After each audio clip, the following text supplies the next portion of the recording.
Halo, ini yang jual minuman cuan-cuan itu bukan sih? Betul nih Mas Berlin. Jadi kita ada cuan preso sama Arabins. Mas Berlin mau pesan yang mana? Loh, aku bukan Berlin. Bukan Berlin. Aku Pantesan kopengnya Berlin. aku pengennya cuan preso, boleh nggak? Oke, boleh. Aku bikinin ya cuan Beli presonya. cuan preso gratis baristanya juga nggak? Aduh, maaf banget aku udah ada yang punya. Oh gitu. Aku bikinin dulu ya. Iya silahkan. Hei OHK, apa Mas Bernard. kabar? Alhamdulillah sehat. Ya. Aku juga mau pesan dan Mikey, mau nemenin Oke, OHK. boleh. Mau cuan preso atau Arabins? Aku cuan preso aja deh, sama. Oke, jadi 2 cuan preso ya. Oke. Oke, Iya. Mas OHK sama Mas Bernard boleh duduk dulu ya. Aku bikinin dulu. Oke, terima kasih. makasih.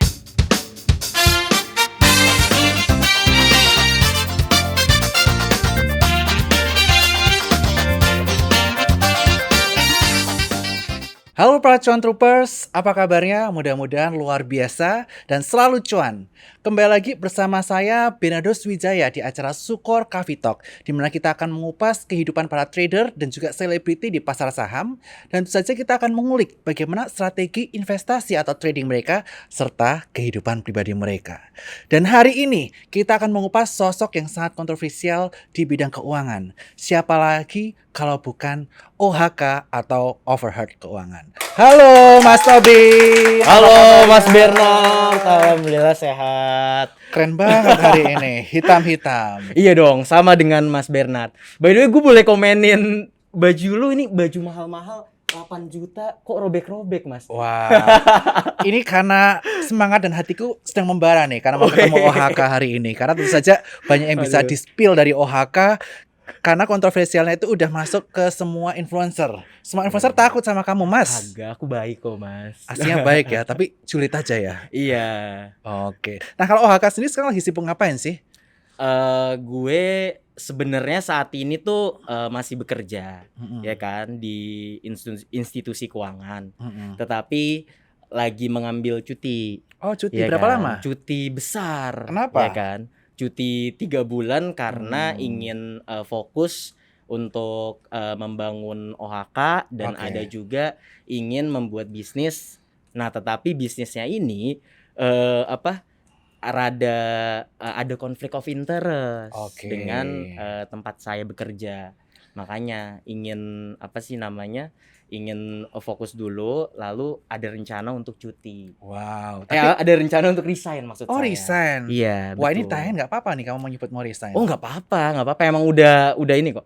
Udah izin juga. Oh, Sudah izin. Oke. Jadi memang OHK ini pengen fokus ke entrepreneur ya. Iya. Baik dari sisi kreatif, menjadi content creator ataupun bekerja di satu bisnis yang belum disebutkan tadi. Betul. Kalau Mas boleh tahu Bernard. bisa disebutkan nggak bisnisnya di bidang apa atau belum boleh nih? Ada ntar aja deh. Ntar aja Ntar ya. Oke, ditunggu di Instagramnya OHK ya. Tapi sebelum kita ngomong lebih jauh nih, kita ada topping nih, namanya topeng Dahlia. Iya. Kenapa OHK ini selalu memakai topeng Dali dibandingkan dengan topeng-topeng yang lain? Apakah topeng ini cukup spesial buat OHK sehingga topeng yang kamu pilih adalah topeng ini? Jadi tahun 2021 waktu itu sedang ramai kan Money Heist. Money Heist tahun 2021 sedang ramai, terus diajak oleh temen di media juga, Sarjana Kripto kalau Oke. misalkan Mas Bernard tahu.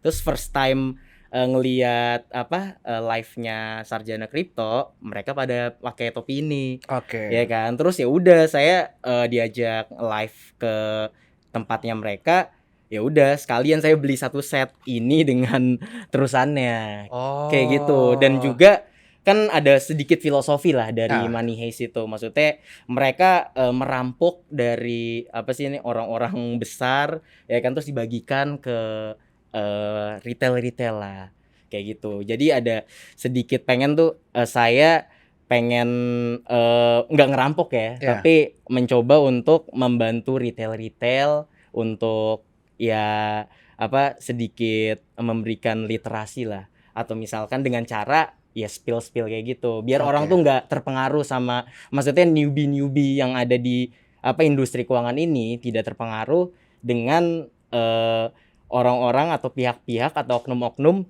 yang ingin mencuankan retail-retail itu. Oh, seperti Kayak itu gitu ya Mas filosofinya. Bernard. Yoi. Dan kenapa OHK ini selalu pakai topeng kemana-mana ataupun pakai masker? Penasaran Jadi juga. awalnya itu kan saya membahas topik-topik yang sensitif lah ya, Mm-mm. yang sensitif dan kontroversi. Dan dari tahun 2020, saya kan buatnya Juli 2020. Ya. Desember 2020 saya udah kena somasi. Oh. Ya kan? Udah kena somasi, lalu saya cerita ke humas di kantor saya, ya kan? Mereka bilang jangan spill identitas ya, takutnya ketika saya ada masalah atau misalkan OHK ada masalah mempengaruhi reputasi tempat saya bekerja. Oh. Sehingga saya menutup identitas pada saat itu karena kan saya masih ada kewajiban untuk menjaga reputasi tempat saya bekerja. Begitu. Nah, nanti kalau misal udah resign nih, apakah OHK akan menutup atau membuka topengnya nih setelah ini? Kemungkinan bakal tetap menggunakan masker karena biar bikin penasaran aja sih. Oh, gitu ternyata ya. Emang tentu saja konten-konten OHK ini cukup kontroversial ya. Jadi memang wajar takut ya ketahuan, nanti takutnya dihujat sama orang. Oh Menyerang iya. personal gitu ya. Enggak, maksudnya bukannya dihujat juga sih. Kalau dihujat sih ya kita harus siap mental ya. Karena kan ketika kita buat sesuatu yang kontroversial pasti ada yang pro dan ada yang kontra. Ya kan? Kayak misalkan saya bahas satu influencer, pasti kan mereka ada ini royal ya kan, maksudnya ada audiens royal ya. Nah, audiensnya royal itu suka nyerang-nyerang, tapi semakin kesini tuh ya semakin ya udah biasa. Yang penting kan ya apa tuh namanya ya kita mencoba untuk sedikit lebih halus lah. Setelah saya dilaporkan ke polisi kayak gitu. Wow. jadi lebih halus lah. Lebih terfilter ya, lah ya. Iya benar. Makin lama makin belajar. Makin belajar. Ya kan? Jadi nggak terlalu gitu. belak-belakan tapi tetap kontennya tetap kena ya istilah kayak gitu. Iya. Oke. Karena netizen emang suka yang ini Mas, suka yang panas-panas, yang drama, yang kontroversi kayak gitu. Iya, kayak yang terakhir kalau di Gosip Entertainment kan ada Pinkan Mambo sama anaknya ya, itu lagi Iya benar. Jadi OHK ini seolah-olah semacam infotainmentnya di industri keuangan, benar nggak? Iya, kayak ada yang ada yang bilang ya lambe turah di keuangan lah. Iya. Biar tapi masih kecil kok saya. Anyway, kan banyak sekali case yang pernah dibahas oleh OHK. Dan salah satu case yang cukup sering diperbincangkan pada waktu itu adalah kaitannya mengenai layanan titipan dana. Nah, gimana sih pendapat kamu mengenai adanya penitipan dana yang dilakukan oleh oknum-oknum tertentu? Jadi saya sedikit cerita terlebih dahulu ya. Maksudnya pas awal kenapa saya bahas yang penitipan dana yang mungkin ini inisial yang itu ya. Ya. Jadi awalnya itu saya menceritakan kalau misalkan mau meng-up kasus itu based on demand. Kalau misalkan saya biasa mancing dulu nih. Ya kan, misalkan saya sebut inisial ya kan, kalau demand-nya ramai dan ternyata banyak yang retail yang tersakiti, biasanya saya coba nih pancingan kedua, oh rame nih, ya kan, kalau rame, wah ini orang ternyata banyak yang mungkin tidak suka ya kan, karena ada konten seperti apa yang dia buat, ada yang nggak suka, sehingga ya udah saya buat tuh story-nya, ya kan, saya buat story, terus nggak berapa lama kemudian saya kaget kok bisa maksudnya bisa masuk ke CNBC itu Mas, ya kan, padahal awalnya juga saya nggak mau ngegoreng itulah, ya kan, tapi dia malah jujur sendiri pas saya sempat juga ngelempar ke Twitter kan, lempar ke Twitter ke temen profesor saham itu, terus dia malah mengakui sendiri kalau misalkan oh ini ganteng ya kan, terus ya suka flexing bla bla bla, terus ya udah saya ini kan kayak gitu jadi lebih di up terus, jadi di up sesuai dengan demand ya. Iya, sesuai dengan, dan juga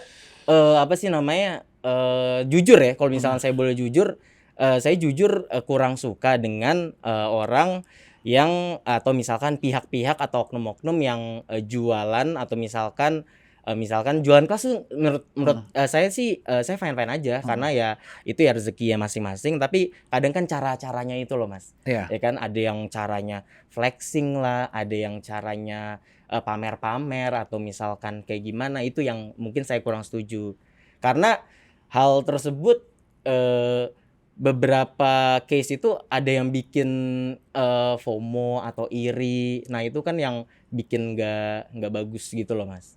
Ya kan? Oke. Kalau pendapat pribadi Mhm. OHK kaitannya mengenai titip dana gimana? Tadi kan membahas mengenai case-nya nih. Kalau Oke, pendapat case-nya. pribadi tentang seseorang yang melakukan layanan titip dana di luar OJK.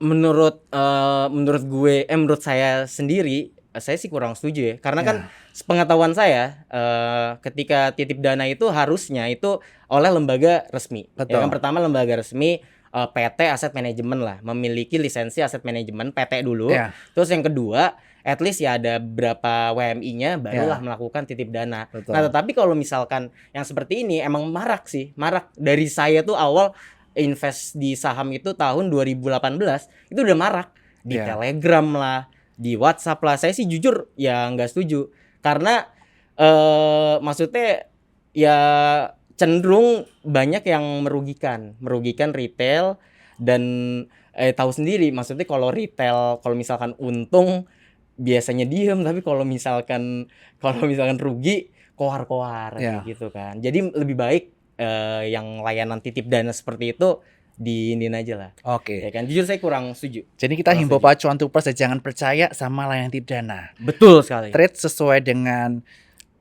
Ininya risk profile masing-masing dan betul. juga sesuai dengan pengetahuan oleh teman-teman masing-masing ya. Do Betul your own sekali. research, itu paling Betul. penting. Dior. Dior ya? Dior. Brand Dior. kesukaan kamu. Iya. Oke, oke. Nah, selain itu nih, OHK ini juga share mengenai informasi update nih. Selain tadi case-case yang viral, tapi juga informasi mengenai pasar modal. Betul. Nah, gimana sih caranya kamu keep update tentang informasi-informasi terbaru di pasar modal plus gosip-gosipnya, info-info yang tadi udah kita bahas. Jadi sebenarnya ketika udah lumayan ramai lah ya, lumayan ramai engagementnya. Dulu tuh tahun 2021 kita mancing sama cerita-cerita yang relate, ya Ya. kan? Cerita-cerita yang relate dengan audiens. Nah, seiring berjalan waktu itu kayak ada efek domino. Jadi awal orang cerita tentang kehidupan pribadi yang retail, yang biasa-biasa lah. Ya. Cerita kehidupan yang biasa-biasa, yang relate tentang percintaan atau apa. Ntar lama-lama orang itu akan terbiasa untuk kayak cerita kehidupan yang lebih lebih lebih detail lah, Ya. kehidupan yang rada sensitif atau misal kehidupan keuangannya dia, sehingga saya ketika saya mancing ini maksudnya netizen atau misal audiens itu udah engage sama kita, dia bakal banyak cerita. Itu biasanya saya mendapatkan informasi cerita-cerita itu dari DM, dari komen, inspired dari komen, terus lihat dari news media, ya kan, bahkan dari influencer-influencer. Maksudnya bukan secara online doang, bahkan secara offline juga, ya kan. Misalkan saya ketemu nih, misalnya sama Mas Bernard, atau misalkan sama Cijes, atau misalkan sama teman-teman influencer. Ya. Kan kita ngobrol cerita-cerita. Ya. Itu kadang ada informasi yang kita dapat, oh kayak gini, oh kayak gitu. Terus kadang saya suka up, lalu cuma untuk pancingan aja. Oke. Ya kan, pancingan ntar ada yang DM ini memberikan informasi kayak gitu. Biasanya gara-gara kayak gitu jadi nggak usah kita ini juga banyak yang cerita gitu, Mas. Oke, jadi informasinya kebanyakan dari netizen ya malahan Dari ya. netizen, Atau benar. ketemu orang market, kemudian ngobrol topik tertentu, nyangkut ke orang, akhirnya kamu gali lagi. Betul. Dengan kamu pancingan di Instagram, begitu ya? Betul. Wah. Biasanya saya kan orangnya kepo, Iya. kepo kan dari Kepo dulu tuh banget. suka kepo, ya kan. Kadang ketika ketemu ini, kadang saya nggak percaya langsung, misalkan offline nih, saya nggak percaya langsung. Biasanya saya nanya dulu sama orang-orang terdekatnya, ya kan, untuk mencari informasi. Oh kayak gini, udah kumpulin informasi kayak gitu, Mas Oke. Ben. Wow. Ternyata prosesnya panjang ya untuk membuat konten ya, dan harus Iya. banyak ketemu orang dan banyak interaksi dengan netizen nih yang ada di Instagram. Jadi Betul. teman-teman kalau bikin konten nih strategi kayak gini nih. Ketemu orang, cari topik yang kira-kira bakal populer, terus tanya-tanya netizen. Itu paling penting. Ini tim Betul. Sukor jangan lupa ya. Nih ya. Belajar dari OHK nih cara bikin kontennya. Anyway, kita back ke belakang dulu nih. Betul. Aku pengen tahu nih, awal mula kamu bikin akun OHK ini atau Overheard Keuangan, ini tujuannya apa nih? Iseng-iseng atau emang mau diseriusin waktu itu? Awalnya sih jujur iseng sih, Mas Bernard. Tahun 2020 Juli kan lagi pandemi juga, ya kan.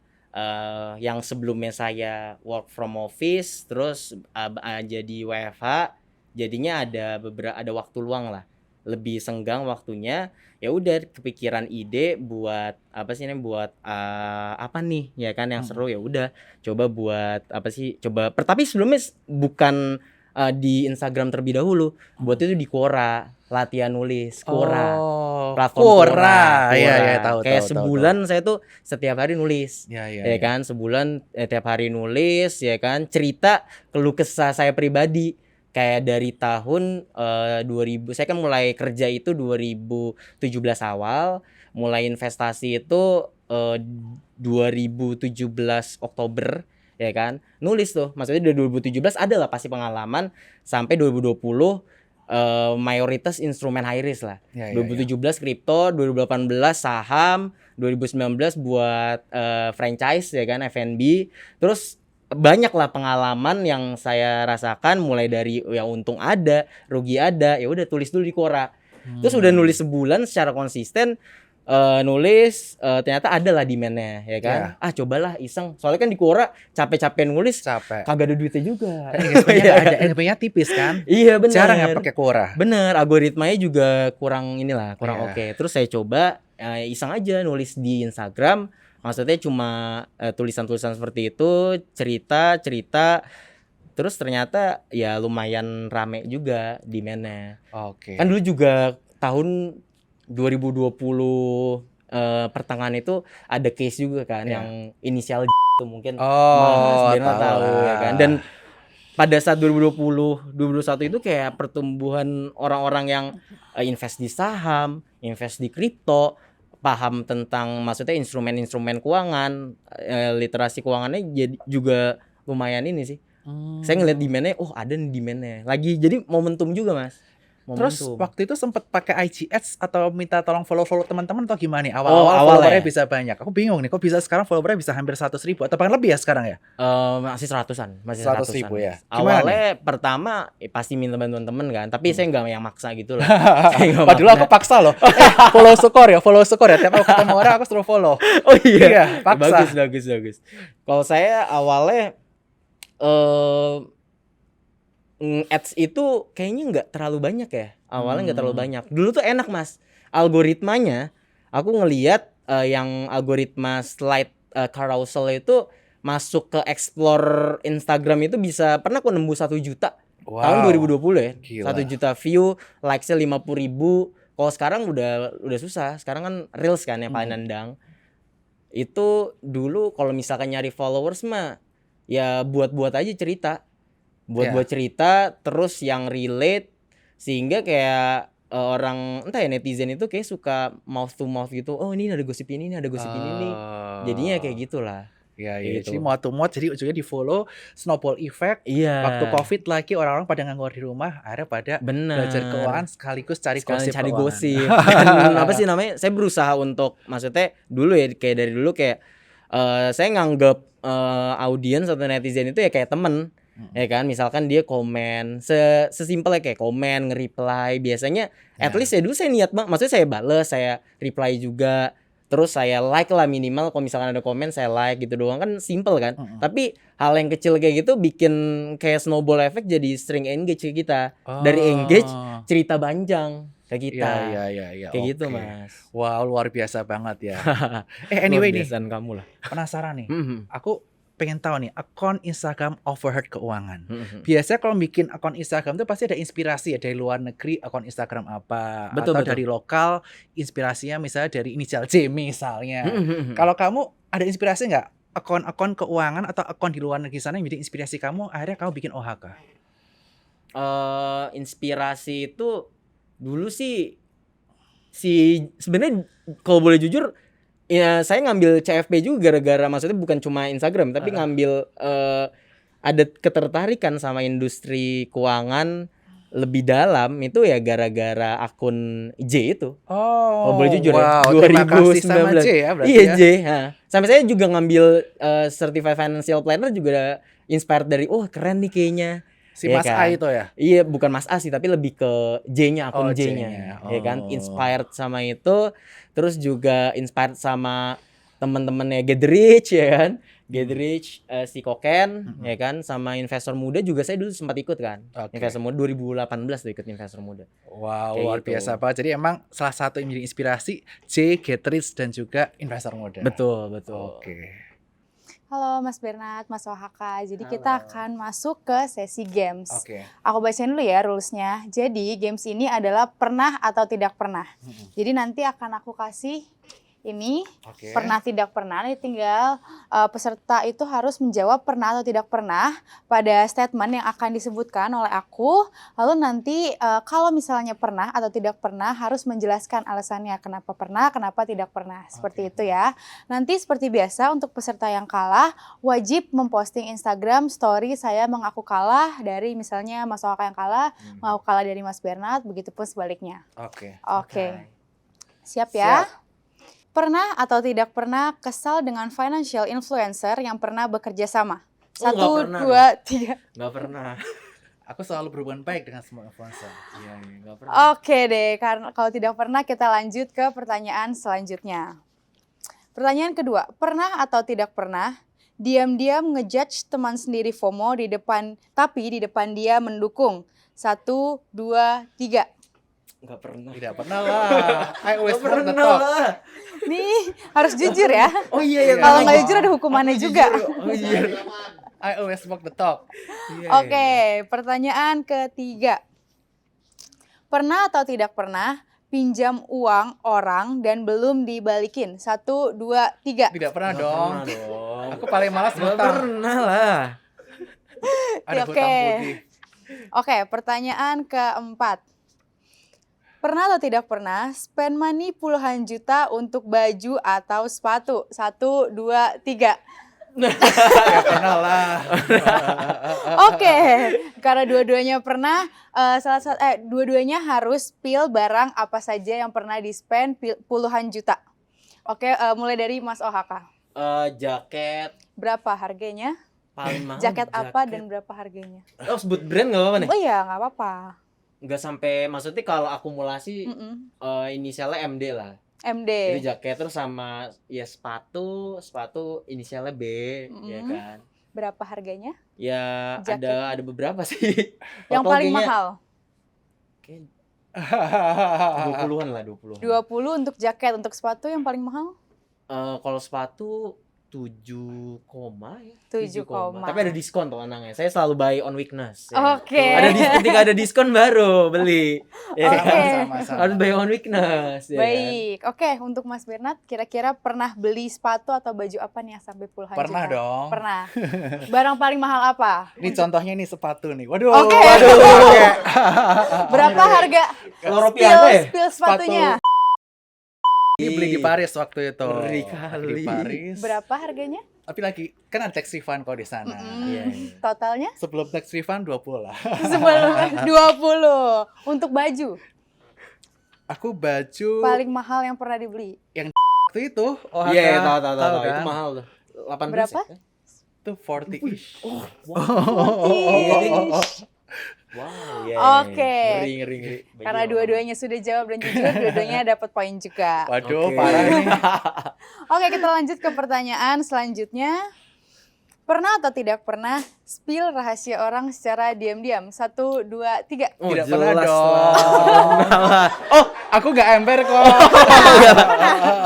Tidak bisa diganti. Biasanya kalau saya Siapa yang dibocorkan rahasianya?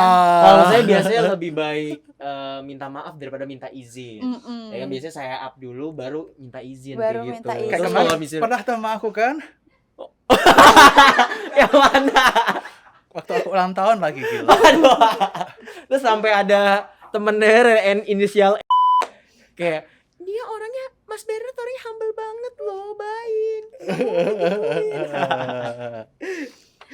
Siapa nih yang dibocorkan rahasianya? Nggak bocorin rahasia sih, saya lebih ke mengungkapkan fakta aja. Mm-mm. Wow. Di-spill Enggak. namanya? Banyak lah. Wah, mah. Harus ada nama, satu nama. Waduh.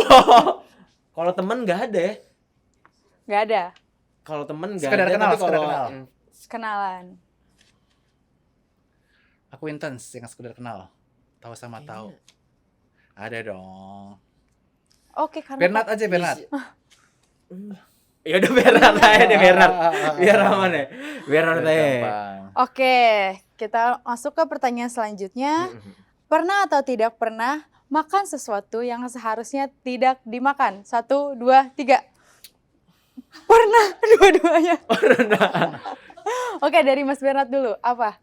Sesuatu yang tidak seharusnya dimakan. Oke, jadi waktu itu makan siang ada udang di depan makanan. Aku sebenarnya alergi udang, tapi aku pengen makan. Kepo rasanya. Enggak, pengen cobain aja. Malamnya matanya bengkak. Oh, Waduh. Waktu acara kena udang itu. oke. Untuk Mas OHK gimana? Pernah waktu itu diajak sama Ci Olive sama Andi kan makan di daerah Jakarta Pusat. Nggak tahu awalnya itu restoran non halal, ya kan. Tapi saya nggak makan itu sih, nggak makan B2-nya.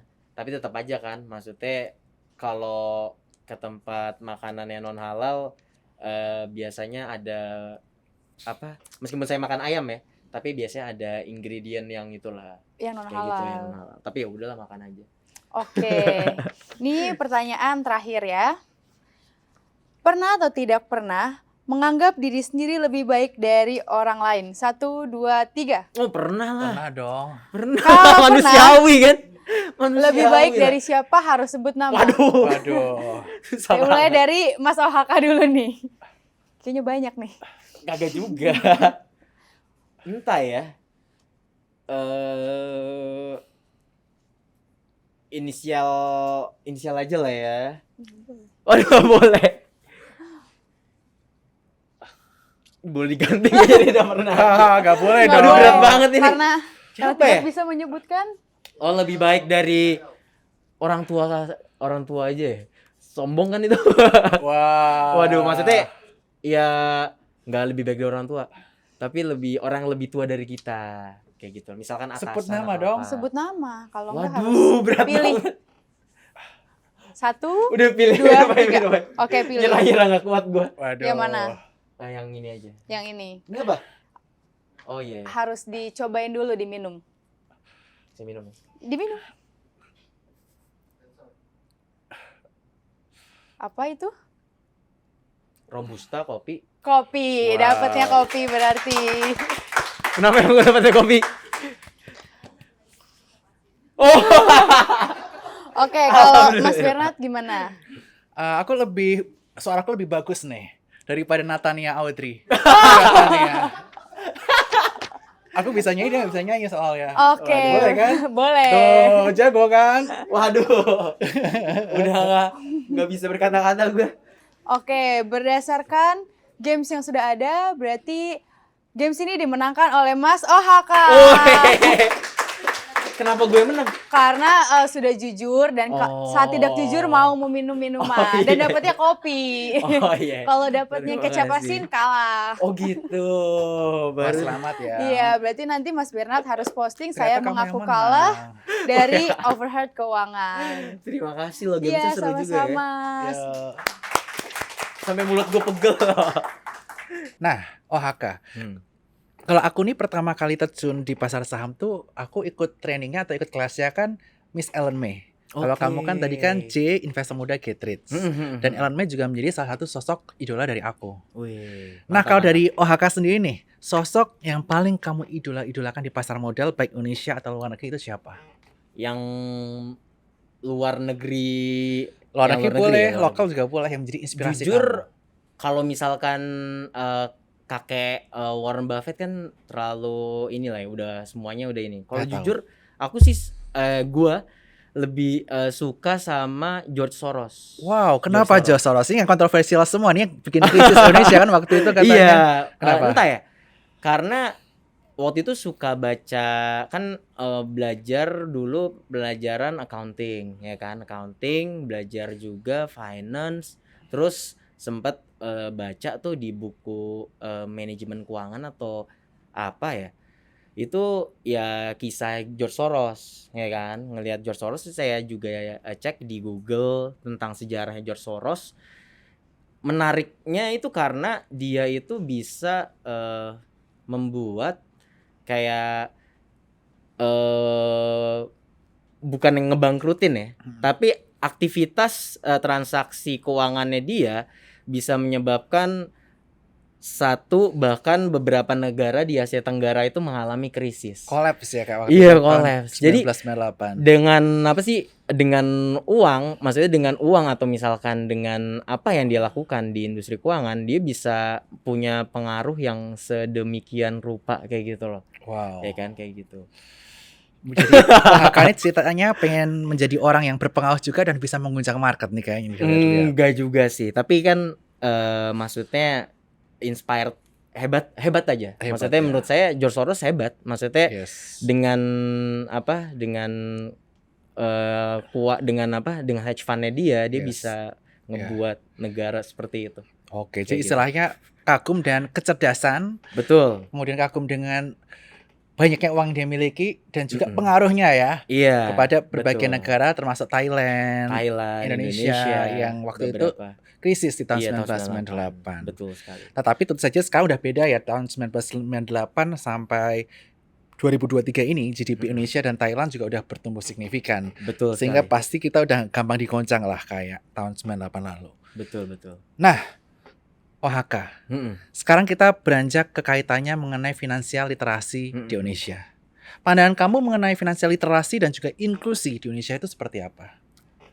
Aku boleh ceritain case dari temen kali ya. Boleh silakan. Jadi waktu itu saya lagi ngopi sama kebetulan temen juga inisialnya dia tuh asdir di wow. ya kan. Oh, sebut mereknya nggak boleh. Nggak apa-apa. Ya kan, dia nanti di cerita pip bisa. dia cerita kalau tahun 2014 bahkan dari 2011 2014 itu untuk menggait nasabah retail itu susahnya minta ampun. Oke. Ya kan 2011 sampai 2014. Tapi dia berterima kasih sama teman-teman influencer keuangan atau misalkan teman-teman yang sangat sangat sayang sama industri keuangan kita itu. Dia cerita kalau sejak 2014 sampai 2017 itu masih susah juga. Mulai nih 2017 sampai 2020 dan 2020-2021 pertumbuhan menurut dia pesat. Ya kan? Yeah. Menurut dia literasi keuangan Indonesia dulu yang kayak kita nyari nasabah itu susah itu, tapi sekarang kayak nasabah yang datang ke kita. Yeah. Kayak gitu. Dia ngerasain itu dan dia juga ada survei dari McKinsey atau mana kayak pertumbuhan literasi keuangan Indonesia itu emang ya udah mulai bertumbuh pesat. Terbukti juga yang kripto kan, nasabah kripto itu bisa lebih besar dari dalam jangka waktu singkat lah ya, 3 tahun itu bisa sampai jutaan nasabah kayak gitu. Jadi untuk yang investasi menurut aku oke, ya udah lumayan oke. Tapi untuk yang literasi terkait dengan utang itu kalau boleh jujur masih rada sedikit nggak lebih baik dari yang investment. Karena gini Mas. Iya. Aku ngelihat ketika misalkan orang sakit butuh obat kan, misalkan ada aplikasi orang sakit butuh untuk memperbaiki dirinya itu ke dokter, ya kan? Tapi kalau misalkan orang lagi sakit secara keuangan ya, itu bukannya ke financial planner tapi malah pakai cara pinjol, pakai pinjol. Kayak gitu yang ngerubah literasi yang kayak gitu tuh Mas. Yang menurut aku masih PR buat di negara kita. Betul, kayak karena gitu. sekarang sangat marak banget ya.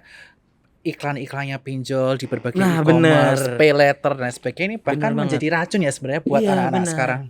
Bener banget, setuju. Kayak you bisa dapat uang dengan easy kan, maksudnya dengan hanya selfie KTP, you bisa dapat uang dengan easy, jadinya nagih loh. Kalau misalkan kita lihat polanya itu kayak ngebuat orang-orang yang awam atau yang apa itu nagih pay letter itu, jadi hati-hati sih. Iya. Nah, OHK, kita balik lagi ke konten Instagram kamu sendiri nih. Instagram konten OHK ini ada dari edukasi, julid, kemudian yang kontroversi di kalangan masyarakat. Nah, dari konten-konten yang kamu bikin ini yang paling mengundang banyak engagement atau paling diminati oleh masyarakat tuh apa? Yang paling diminati masyarakat itu based on engagement ya. Ya. Dan based on mungkin pertumbuhan followers itu ya ketika bahas ketika bahas ya misalnya influencer itu tuh Oke. sangat demand-nya tinggi. Influencer atau yang inisial T itu tuh perusahaan juga, perusahaan. Pokoknya ada gosip-gosip hangat di industri keuangan itu demand-nya tinggi, ya kan? Jadi misalkan nih saya bahas influencer, ya kan? Bahas influencer. Misalkan saya up, terus ternyata banyak yang nggak suka juga sama nih orang, tetapi misalkan belum follow kita, itu jadi secara tidak langsung dia jadi suka juga sama kita. Oke. Kayak gitu loh. Maksudnya saya ngelihat polanya ya. Biasanya misalnya nggak suka nih sama misalnya influencer siapa lah. Ya. Terus misalnya bahas nih, misalkan saya sedikit julid lah sama nih orang. Oh iya nih orang kebanyakan flexing, sombong. Iya. Atau gitu ngata-ngatain lah. Suka nipu atau misalkan apa, titip dana bla bla bla.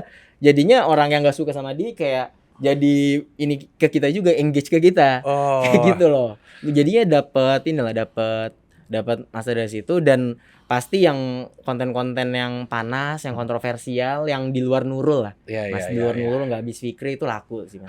Ya kan yang beda lah, ya kan. Konten-konten mau main juga laku tuh.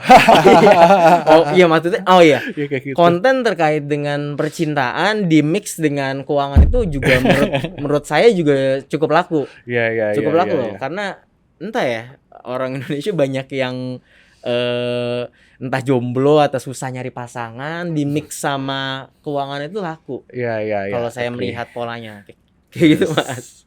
Anyway nih, Iya. aku penasaran. Mm. OHK ini revenue streamnya dari mana sih? Apakah emang sosial atau ada endorsement nih? Oh ada endorsement pasti Mas. Ya kan? Wah, puji Tuhan. Ada endorsement, maksudnya sebenarnya banyak yang nyuruh saya loh, kayak maksudnya ayo Min buat kelas apa gitu ya kan. Tapi entah ya, saya lebih cenderung lebih suka nyuanin institusi daripada nyuanin retail Mas. Oke. Ya kan kalau misalnya endorsement yang retail maksudnya institusi kan yang bayar ke kita. Oke. Tapi kalau misalnya buat kelas atau apa itu kan nyuanin retail menurut saya. Tapi Nggak saya suka. nggak masalah. Mm-mm. Nggak masalah misalkan jualan kelas atau misalkan apa kayak gitu. Tapi saya lebih prefer nyuanin institusi, duitnya lebih banyak. So far Kayak gitu progresnya loh. bagus ya 2020 sampai 2023 ini. Puji syukur oke sih, bagus. Bagus. Wow, Puji luar syukur biasa. dari itu ya bahkan udah jauh dari penghasilan saya di kantor ya. Maksudnya dari situ aja. Sebenarnya juga ada consult juga ke beberapa ini. Tapi ada consult terus juga sebenarnya nih Mas, maksudnya di luar ini kayak ada beberapa saya punya temen yang jasanya itu kayak misalkan buat ini julid lah, ya kan, ngejulitin apa kayak gitu. Terus ada bayar jasa take down. Oh. Mahal loh itu jasa take down, kayak Iya, sekali take down postingan kayak gitu itu 125 juta. Wow. Tapi Jasa saya take enggak ya, down saya enggak ya. Oke, Saya oke. ada tapi beberapa temen ya kan di tempat di inilah di tempat lain. Gila ya, Kayak jasa gitu take ngeri down. kan? Ngeri banget, gila. Untuk OHK waktu itu nggak ada jasa take down sama Iya aku. enggak ada. Kagak lah. Aku mah ini doang buat lucu-lucuan aja. Iya. Iya kan? Oke. Ntar kalau boleh ada ide juga, ntar sama influencer yang lain kan udah deket nih OHK. Iya. Ntar bikin conference aja kayak C dulu atau edukasi, Oh. kolaborasi. Ntar pakai di kantor skor kita sini aja ya. Oh iya, siap. Oh Bernard, terima kasih. Oke. Saya tuh tahu sorry, maksudnya saya Kenapa? tahu Ko Bernard itu dari 2000 udah pernah cerita juga, Iya. pernah dari 2018 kayak wah ini sosok inspiratif nih. Thank Iya you, kan? Mas Dulu Tobin. Pas kalau nggak salah di sini juga pas masih sama investor muda ya, jadi Iya. MC kalau nggak salah dulu head of apa ya? Head of Business Development. Iya, head of business development, dan hebat banget lah, karirnya cemerlang ya kan. Amin. Mas Makasih. Bernard terus masuk Forbes 30 under 30. Dan banyak juga loh maksudnya teman-teman di industri yang maksudnya kayak waktu itu pernah ngobrol sama teman-teman tim marketing tempat lain yang pengen dia punya CEO kayak Mas Bernard, kayak asik. Wah. Ya aja bersyukur ya, teman-teman. Asik ya teman-teman ya, tepuk tangan dong. Kalau enggak ntar gak gajian. Gue nggak jilat ya, gue nggak jilat ya. Bercanda, ya, Cuma ya. ini doang lah. Cuma ini doang. Oke, Kayak gitu Mas Bimo. Wah, thank you sekali Mhm. OHK buat hari Iya. ini, luar biasa. Thank you juga. Dan tentu saja buat teman-teman Cuan Troopers, pasti happy banget kan kita kehadiran bintang tamu yang luar biasa yaitu OHK. Dan mudah-mudahan kita bakal lebih seru lagi di acara Sukor Coffee Talk selanjutnya. Dan tentu saja mudah-mudahan episode kali ini bisa menginspirasi teman-teman sekalian, terutama buat content creator. Dan juga kepada para Cuan Troopers, jangan lupa untuk komen di bawah ini. Kira-kira siapa influencer yang ingin dijadikan bintang tamu di episode selanjutnya. See you and bye-bye di episode Sukor Coffee Talk selanjutnya. Bye-bye.